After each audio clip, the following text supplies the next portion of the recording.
Je m'adresse personnellement à Héritier. Héritier, il faut toujours avoir ma place au Outa. Naboaka soy. Yo, Oasis, tabac. Déjà, il faut avoir respect avec le nez. Yo, Oasis, tabac. Là, on a soka eloko moko, on a pour ça précisément. Monyo loko zanzete. Ba fui na yezo tepa tepa. Nga na yepo na déraciner na kati nzete puis na déraciner misisa na yo. Tabac. Yo, ofungoli mbanga. Ba courage on a bofungoli la mbanga, ngobozongo wapi. Pour te détruire, toi héritier. Moi je suis venu pour te détruire. Mutoya elingi héritier te. Lia foufou lala. Te détruire administrativement. Te détruire administrativement. Parce que Moukanana, les monies autres chaoboy. Mais là, Oasis n'est pas là détruire administrativement. Je répète encore. Motona tembe. Ouera, a camarade noté. Ouera Mouninga noté. Ouera son. Faut payer du respect. Quand on l'appelle l'ambassadeur de la paix. Mutoya elingi héritier te. Lia foufou lala. Au lobby. Mais moi, là, c'est des pics que je suis là pour te répondre. Nayo. T'as là les chèques. Maman, oh les chèques, yo. Naboaka soy. Je m'en charge avec toi, spécialement, précisément, administrativement. Bon. Comme Nabina on détruit administrativement, oui, je vais le faire. Parce que Moukanda, Azobakaza, Moukanda. Azobakeo, Bao, Fanda, Inane, pour baser la Moukanda, à boire à Kingunda. Oui. Bon, yo Moukanda, aux en tant que parent de l'enfant français, quand tu as déclaré, moi, c'est la Kata Pongi, à Memio, la préfecture. Et puis, il fallait signer un accord qui a dit, mais son Moukanda, ça a pris combien de temps? Et ça a le lobby aux Moukanda. Talinzanza wazi soso papier liaison te yombele ozo troufa na éviter me le mais la mayanga bana kopa plastique ezo mafuta mbila be muto mele ko koleka na gorge te akosi na boaka so futaka. Mais yo en tant que parent français, Moukanda ba pesa kio, o futarango te.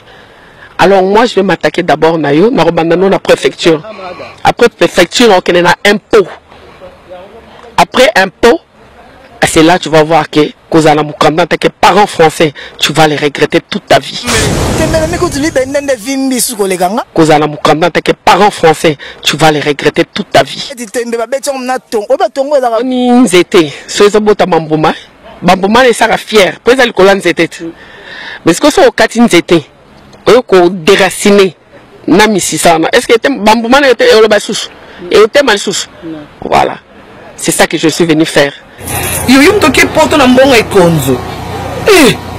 Tele bemba wazi se bembe nzambe. Est-ce engala Oh yo mo belo kufat.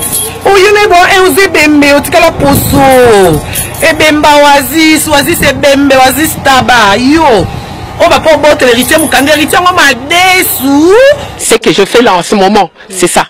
Ça veut dire que na katine zete wana et puis na longoli misisa. Oh ça va que Banzete on était le marqué le baraba n'importe quoi. Ça veut dire qu'à partir na yé héritier. Voilà, c'est ça. C'est bon craquer n'engé moi esili malili on a Congo héritier. Nanga pe oh bon bando dundango aussi ça te boko dundango.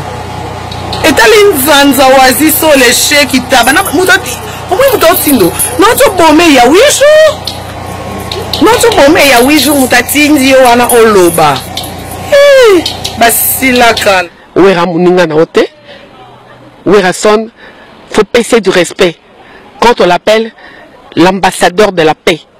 Yo kabali chèque. Fungole la ese héritier mbanga au regret. Yo bingande na toucha numéro 1 na bino. Yo esu te continue.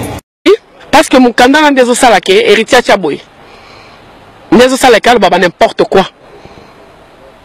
Et yo salake a manqué biso ba française. Et ça la manqué biso ba française. Et ça la caso manqué basse moi ça appelle ça que Moukanda na française. Alors on l'accès que biso ba française, moi ça na française. Akoko botole Moukanda wana. Facilement et ce que ça la ngote, moi je le ferai. Wazi c'est bembe, wazi ça fungoli mbanga yo wazi so comment lala na bana ba 17 ans. Oh, t'es le chèque à maman. Oh, yo. Ah bien, l'accérité. Yo, à moi si. Pour moi si, valeur à moi c'est à mon bal. Yo, à moi c'est un âne. À moi c'est un âne. Yo, t'es loco, yo. À fond. Eh bien. No was this? On est gonna be ça. Engola la te wele yo. Engola la te. Madame Mélie na kanti ba conseil à batu. Na Mélie ba conseil on peut saluer bien des na retard de na fingi yo.